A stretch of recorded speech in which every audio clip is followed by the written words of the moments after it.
just before I recorded this one, it says it was full.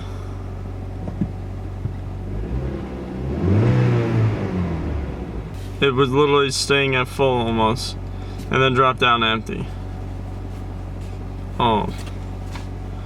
This one's really bad. Sometimes it'll be like a little below half a tank and go down and then it just, this one's like really all over the place. It's been like this for a while. I also have an evap leak somewhere above the gas tank. I'm sure a mouse ate something. Alright, I'm gonna do the fuel level sensor on my car. First thing I'm gonna do is take this cover up, hit the Schrader valve, and get some of the fuel pressure out a little bit so when I take the lines off I don't get splattered with gas. So I'm gonna put the car up in the air and disconnect the hoses underneath. I'm gonna have to fix this rust soon. You'll see me fix this rust. I'm sure it's probably like all over here by now.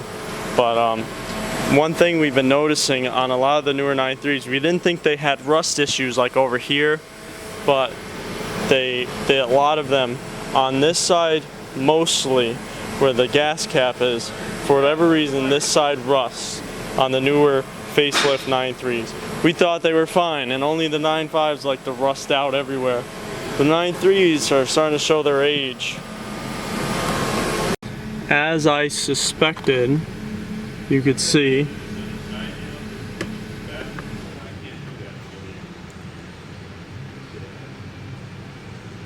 so I'm just gonna clear all these codes. Hopefully gonna fix these two, find the leak, and then tire pressure monitors. Alright, so take this clamp off, move this part of the exhaust over here out of the way of the gas tank so I could drop it. So this is a return style fuel system, so one line feeds, one line returns. I'm gonna guess the smaller line I think is the return, and then this is the feed, and then you got some evap lines and your plug, and there might be another connector up above, and there's the bolt for the fuel neck. I think there are 13s that hold the gas tank straps on. There's 4 of them, and then I could drop it, get it out of the way. I got it down. There's this one line, so you don't want to just break it.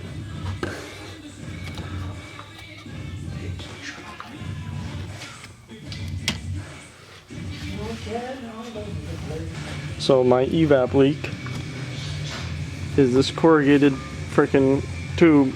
They ate, you see the holes, the little mice ate it. So I'm gonna put RTB on that. Unplug,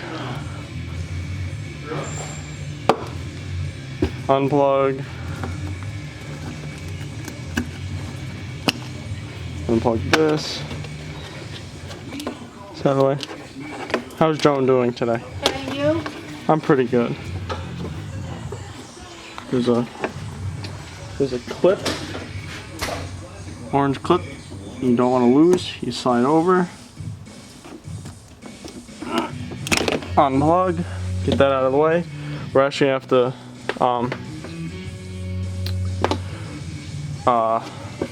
take this off.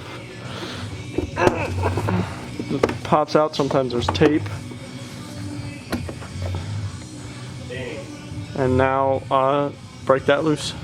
Alright, I have to unplug this, take apart this plug, pull these 2 middle wires out, and put in the new sensor.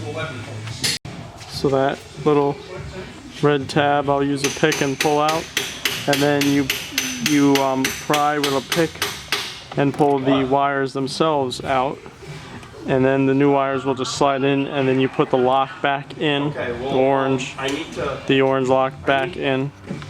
Here's the new one.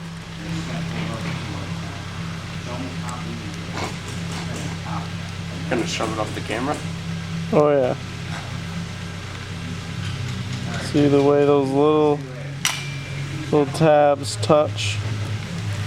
If you look at the old one. Yeah. Why is it not doing anything else? You see the one on the right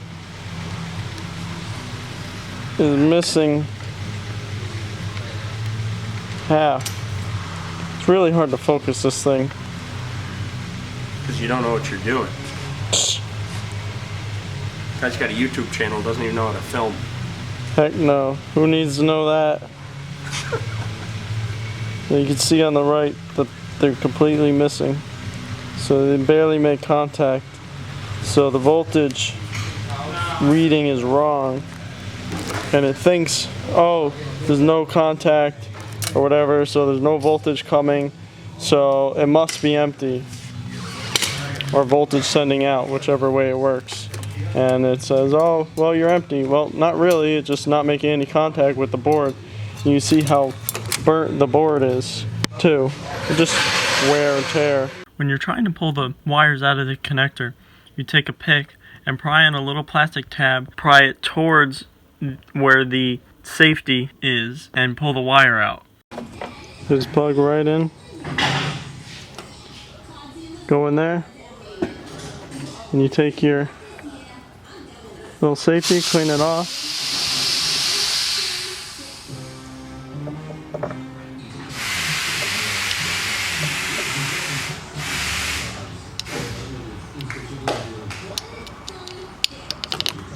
Plug it in like that.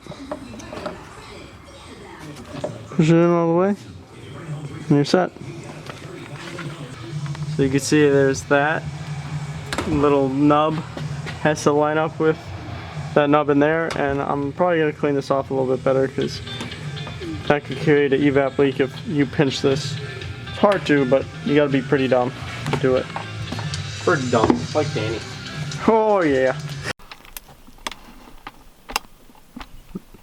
This will kind of be crappy for the video since I don't have a full tank or anything, so I can't show you that the gauge works.